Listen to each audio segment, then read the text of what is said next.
Hey guys, it's Amanda and Baron, and we are back again with Kickin Cancer Cares, and our sponsor for the second half is Venti's Cafe.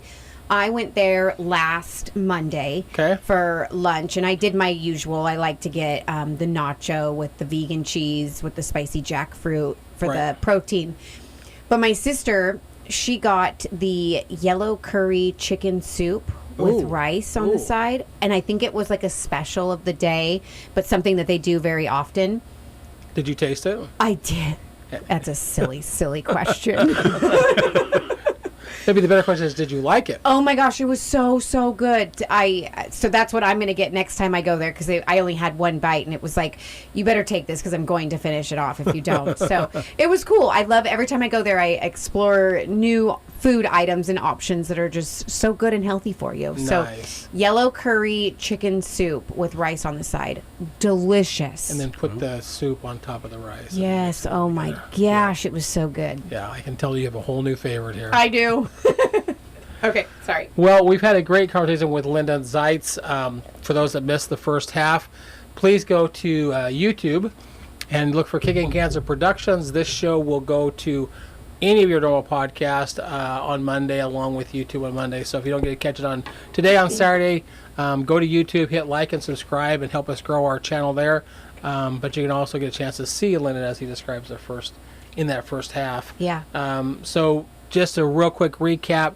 2004, you do some blood work to find out that you have a lymphatic cancer, Burkitt Lymphoma, and about 9 months later, you did a bone marrow transplant, which you said I didn't even touch on that. Was it a transplant or just a bone marrow? Did they just do the bone marrow biopsy, or was there actually a full-blown transplant? Maybe I should correct myself. Well, after I was cleared of cancer at the hospital, or they said I was in remission,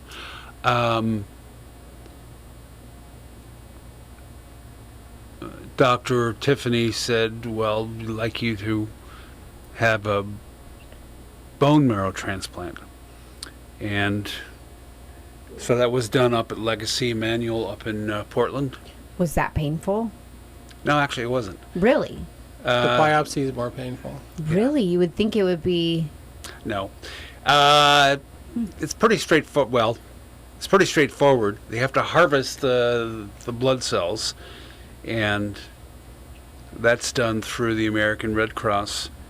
And I was up at their residence for 3 or 4 nights, so I could be up early in the morning to go to the hospital and have them harvested.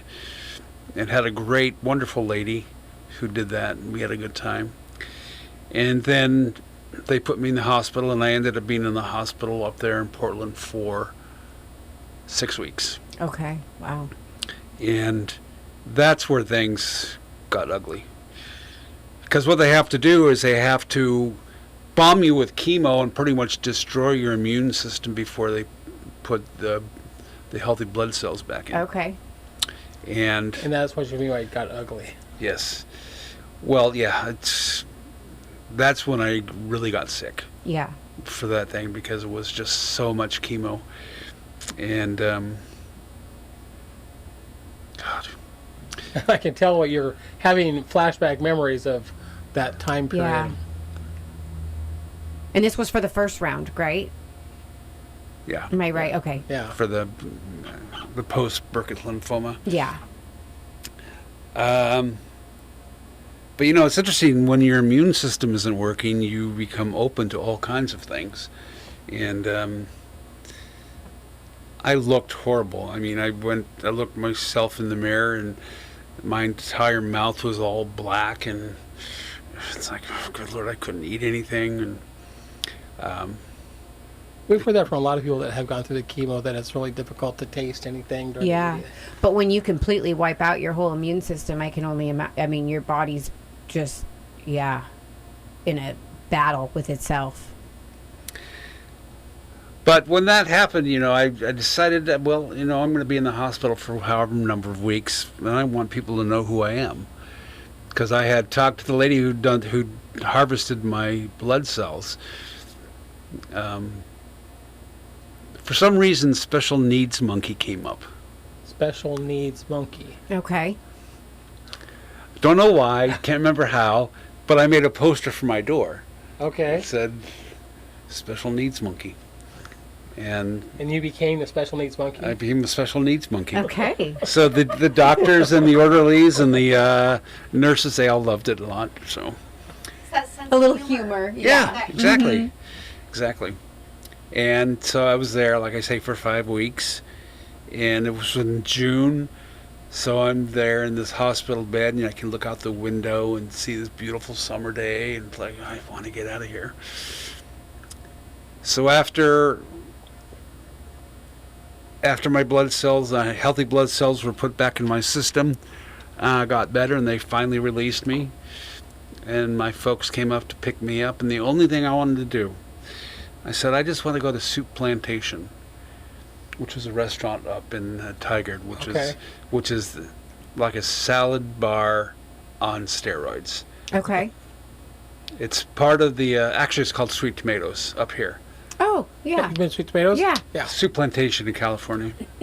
Like, that's all I wanted. And it took a couple of weeks for me to be able to get back there. And I love that place. You just needed some food you could actually taste. Exactly. Yeah. Exactly. Mm-hmm. So I was finally discharged, and that took care of that. The one good thing for that, obviously, was I lost so much weight. In the chemotherapy process. And when I was in the hospital for Sure. 5 weeks. Yeah. So, which was great. That was a good thing? Yeah. Losing the weight was a good thing? Wouldn't that be a bad thing? Because your body's just withering away? For me, it was good. Did you need to lose some weight? I always carry some weight, so. So you're like, I had some to spare? Yeah, Okay, exactly. fair enough. Silver lining. Yes. Great diet. The silver lining in the chemotherapy is the weight loss. Yeah, you got to find the good in it, I guess. Any silver lining. Yeah. I really liked everybody that was there on the team, and they invited me to come back to some group event for survivors, and I thought it'd be nice to see my caregivers. So I went back. I went up there for that, and that was the one and only time I've done anything with group support or anything. It's just not my cup of tea. Yep. Mm-hmm. Not my cup of tea. I think the group support is good for some people, and they really get a benefit out of it. Mm-hmm. It's harder for others to be part of those group support systems. Yeah. Everybody, in one way or another, will be touched by cancer. Either they'll have it, or somebody they love, or a family member will get cancer of some sort. It's just in the cards. Yeah. And Well, and even more so in this day and age than it was 30 years ago, 40 years ago. my cancers did not define me. Mm-hmm. I didn't count down. I didn't say I've been a survivor for so many years. It's just not my thing. Yeah. Not my thing. It's like, okay, I had it. The doctor took care of it. We're moving on. Move along. Yeah. So I was invited to speak at when it was the volcanoes used to have a cancer awareness weekend. Mm-hmm. And Lisa Walker, one of the co-owners, invited me to come and speak or throw out one of the first balls. Well, I was still very weak that time, so my ball, I think, dribbled towards the home base. That's okay. But I wrote a speech, and I said it, and the final thing was, I said, cancer has no power over me. Mm-hmm. And that was my mantra. Yeah. Like, okay, I had it was taken care of, and away we go. Move along. Move along. Yeah. And then now you fast forward. So you moved along for several years. 15, it several sounds years. like. 15 years. About 15 years. And I can't remember why I was getting a blood draw, but I was for some reason. And the doctor said, your PSA levels are high. So they sent me to Willamette Urology. And Dr. Jafrabashi.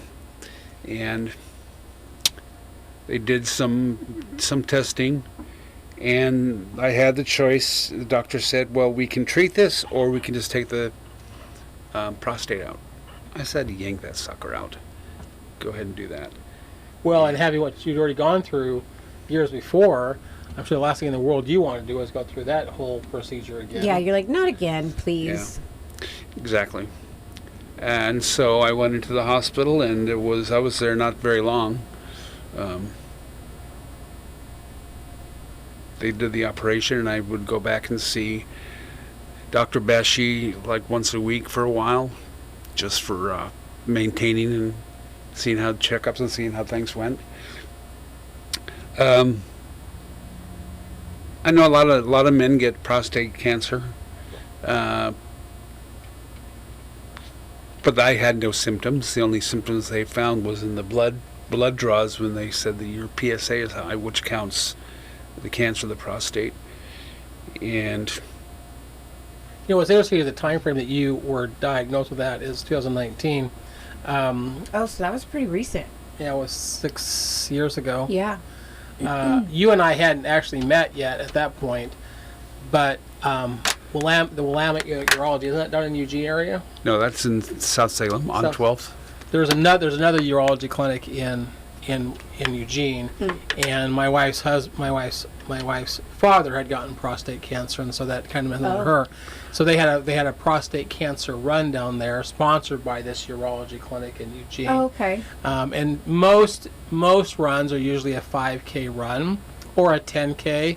This is the only one I've ever done. It was an 8K, so it was 6 miles because it was the prostate. Oh, that's good. Prostate 8K run. That's good. That's nice. good. Well done on Yeah, that. but it was interesting to see how people showed up there at that run Yeah. to do that in support of the prostate cancer awareness. So you just did surgery and that was it, or did you do any treatments, medications?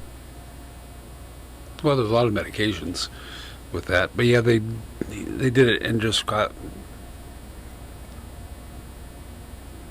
Took it out and took care of the problem.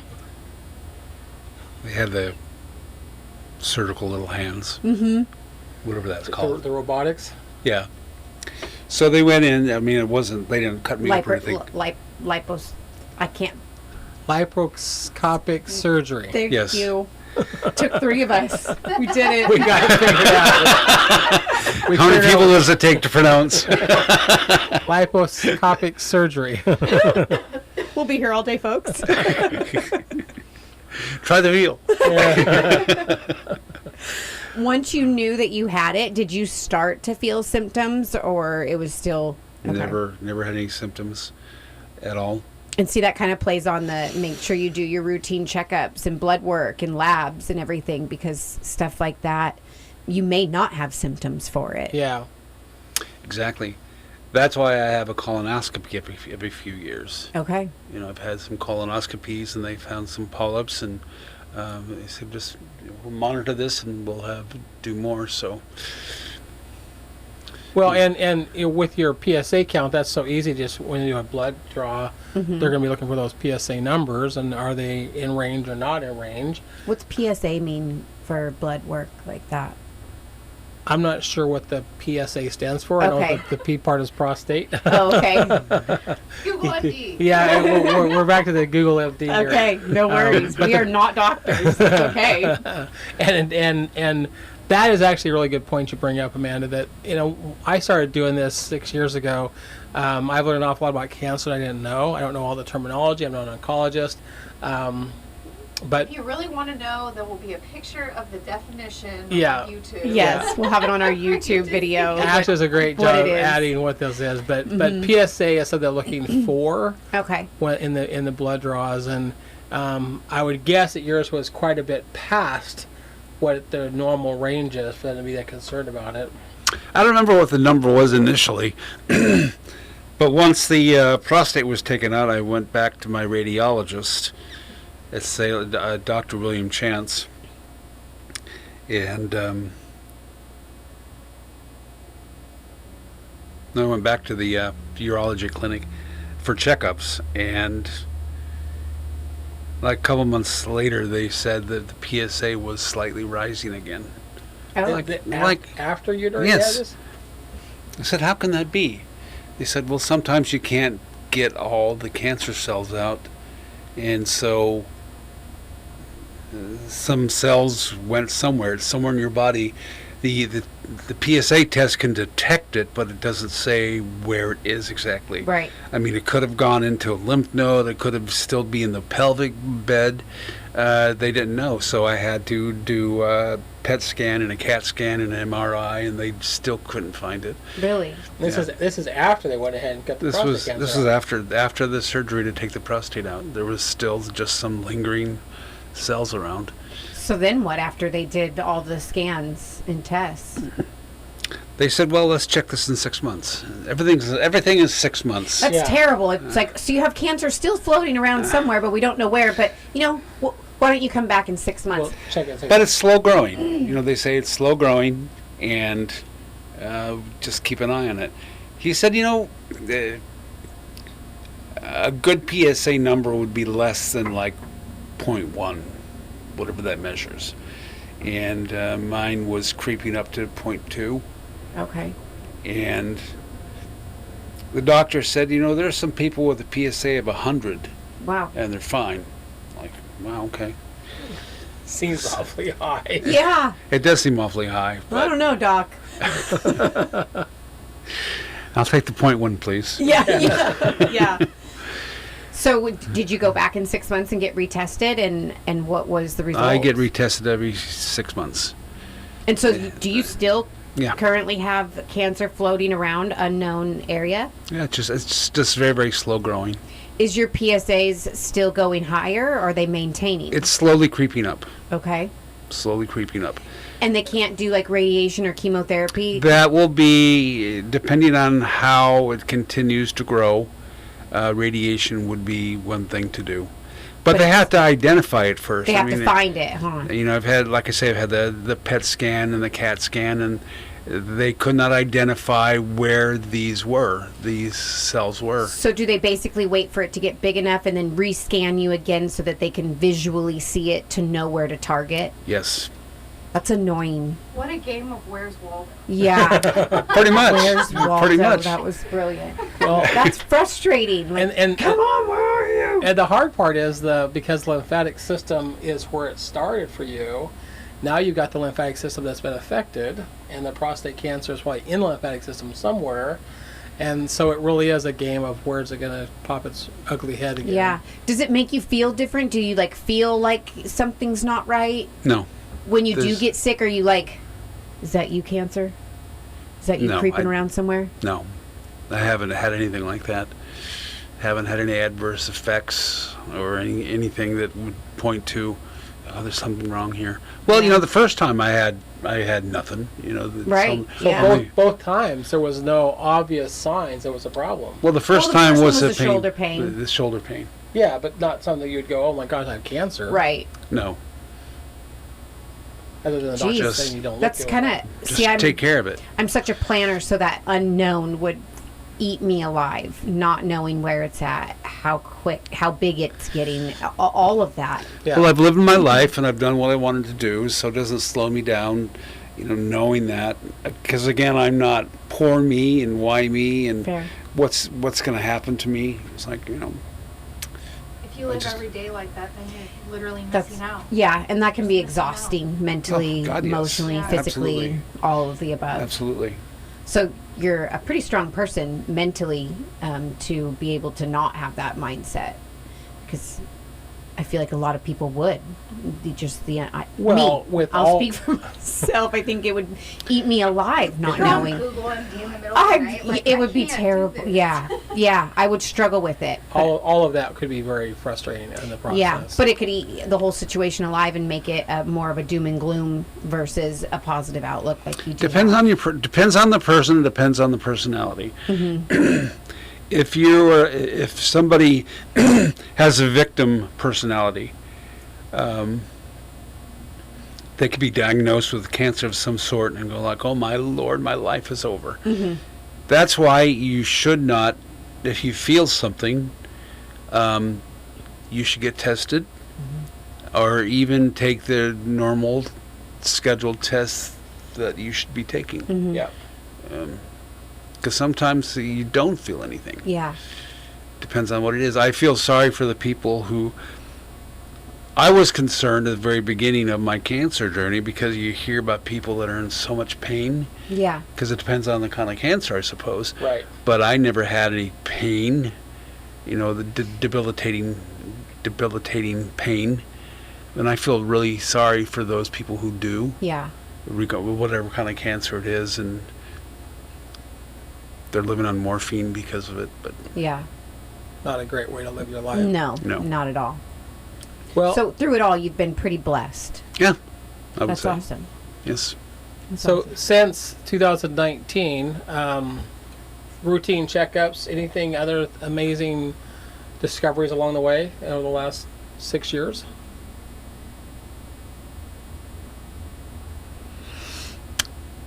No. This should be a place for like a really neat story, but You're like, I'm just figuring out Dang part it. of it, right? You're like, I gotta figure out what I'm doing now. exactly. No, there's been no. It wasn't a catalyst for anything. I joined a gym finally, a couple of years ago, so that helps. Mm-hmm. Yep. I've lost about 40 pounds. That helps. Because we know you're all for that. Oh yeah, And exactly. Well, and I would imagine during the years that you were at the newspaper that a lot of that was behind a desk, so that getting away from that Yeah, stress that was of not good for my body. I'll tell you that much. yeah. spending all that time behind a desk probably didn't help a whole lot with that either.